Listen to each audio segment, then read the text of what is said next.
let me start by saying that Senator Laird is absolutely right about a number of these things. I think that we're talking about custody here, and this is such an incredibly sensitive topic because the relationship between a parent and a child is so sacrosanct.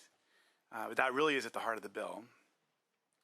I think some of the comments that have been made, including during the testimony, really are just not what's in the bill, at least from my understanding. I read the analysis carefully. It's certainly, Senator Laird's comment about how this is supposed to be, at least the way it's framed, it would be one of many factors that would be taken into account, is the way I read the bill. All that being said, I think there's a kernel of truth to some of the concerns that have been raised.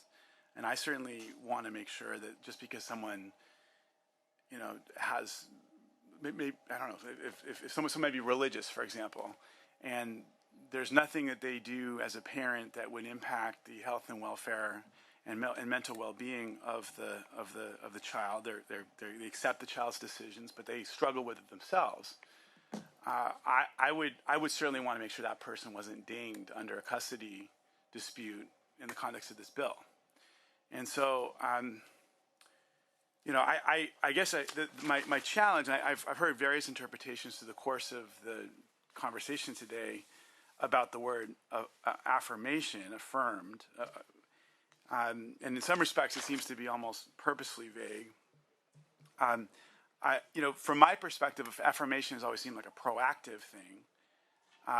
And I guess I would, I'm happy to support the bill today, but I would like the author and the chair to spend some time working together on tightening up some of the language so that we can make sure that a parent for whom we have no concern about impacting the mental health of the child, but who may have like a personal, perhaps a religious conflict with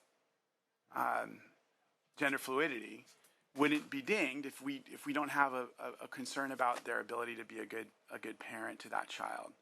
And that's my concern, I think, looking at this bill. And I know that there's conversations happening between the author and the chair that I hope will be fruitful over the course of the next few weeks, so that we can tighten up the language and get to a place that I think meets the goals of the author, while also addressing what I hear is the legitimate concerns from some folks on the opposition.